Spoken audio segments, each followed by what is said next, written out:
Hi, this is Trish Bareilles, and we are going to discuss anxiety and relationships. So, this is something that comes up quite often, and regardless, there's going to be some type of anxiety in any relationship that you're in.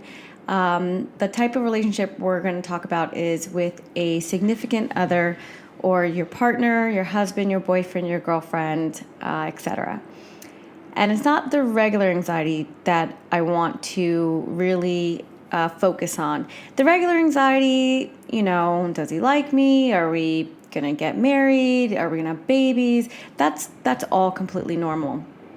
What I wanted to talk about is the anxiety that I experienced when I was much younger. And it had a lot to do with my disorder because I had the need to try to control every single thing. And the reason I was so controlling was because I couldn't control what was happening inside my body. I couldn't really control my thoughts, and I was scared, and I was scared of what I was thinking. So in order for me to find some kind of peace, I would try to control everything outside of my body. So that meant my schedule, my friends, my boyfriend. So the anxiety that will be quite dangerous and debilitating to your relationship, and it could be either way. It doesn't have to be boyfriend, girl. It could be anybody. It's when it becomes a little bit codependent, where your whole world is now wrapped around this person. And then your anxiety is now focused on feeling safe and feeling good around this person. So the danger of that is, God forbid, something happens, or, they need to travel, they need to have their own life. It puts a tremendous amount of pressure on your relationship when you make that person your everything. And aside from regular relationship mishaps and whatnot, this just puts it in a much,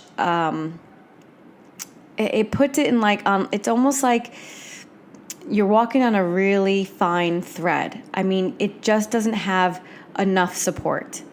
So when you do that, and trust me, I get it. It happens subconsciously. You don't realize that it's happening. But there were times where I recall my boyfriend would make plans and I wasn't included in them. I thought my whole world was going to end. I didn't even know what I was going to do. How do I fill up the time? Is anybody else around? And that's when your friends are going to step in and say, oh, is so-and-so busy that now you have to call me? And that's not being a good friend either. So you don't want to reach out to the people who you love and who support you only when the person that you spend the most time with has already had plans. You have to find some type of balance. You have to find your independence. You have to find what it is that makes you really happy, and do those things often, and do them regardless of whether, your significant other is around or not. And I say this if you're doing something on the weekend and you really love this one class, this one exercise class, but then your man's like, oh, well, I thought we could go here. No, stick to your class. Stick to your class, and you can meet up afterwards. You can make plans afterwards. It's important to keep the things that you love to you. It's important to keep doing those things. And it's also important to always include your friends, because your friends are your support system.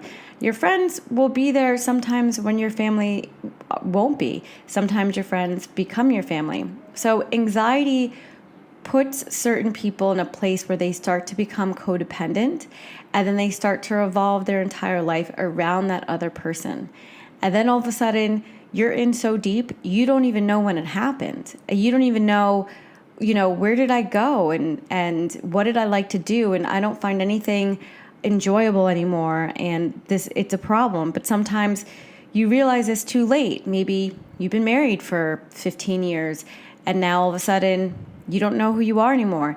Maybe you've been in a relationship for many years. Maybe you just started dating someone for 2 or 3 months and it's already happened. And when you're in it, you can't really see what's happening, because it's almost like, and I use this analogy a lot, when you have a drip of water and it constantly keeps dripping, and it's dripping on marble. Marble is solid. It's a rock. It's super solid. But if the drip is consistent enough and happens all the time, it will break through that marble. That is just what happens. And you know it's dripping, but you don't think that it's going to actually amount to anything that could be damaging. And then one day you look at the marble and it's cracked in half. And you go, oh my God, how did this happen? How did I not see it? Well, you did see it. You walked by it every day, but you chose not to do anything about it. So people who suffer from anxiety do put a lot of pressure on the person that they're with, because now that person has to be this rock, or the problem fixer. Or let's say you feel anxious or you're having a panic attack, and that person brings you peace and calmness. Now you've attached being calm to something else.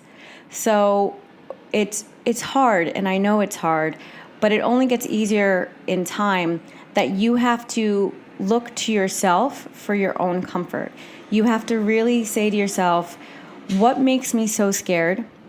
And how can I comfort myself? How can I be the support system that I need? Because you're with yourself all day, every day, till the day you die. And onwards, hopefully. So if you can't comfort yourself, how do you expect anybody else to?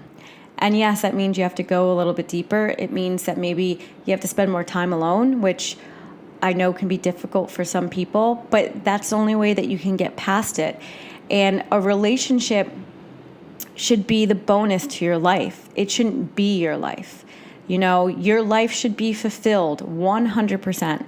And then that person should be an added bonus. Like, oh my God, as if life couldn't get better, I have this amazing partner. That is where you want to be. That's where you want your relationship to live. And you need to always be okay on your own. And you need to try not to depend on an outside source, an outside person, to be the reason why you feel okay.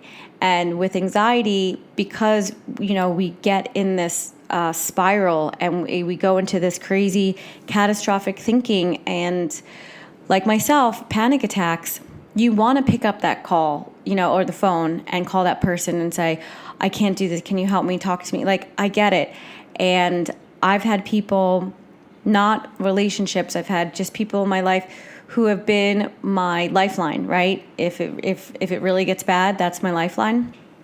But I will stick it out for as long as humanly possible before I make that call, or before I wake somebody up, because I've realized that putting that kind of pressure on whoever it is to always be there when you need them, and for this type of anxiety, it's a lot of pressure. And sometimes those people that we put up there on that pedestal and we're like basically asking them to save us, they don't want to be up there either. And they didn't put themselves there. We did. We put them there. And sometimes when you put people there, you can't get them down, because that's now the dynamic of your relationship. So I see this quite often, and I just really want to point out that you will be okay on your own. You can get through anything. I'm not going to say it doesn't suck. Of course it sucks. But at some point, you just do it. You just do it. And you could choose to keep living or choose not to. I mean, it is a choice. And there's people that did not get those choices in life. There's people that, life handed them what they were handed, and maybe they're no longer here, but they didn't choose that. So if you can choose yourself, choose to be in a healthy relationship with you, not with your partner to be your savior of any kind. So I really hope that this sheds some light on anxiety and codependence. I'll come back to this topic for sure, and I hope you all have a great evening. Ciao.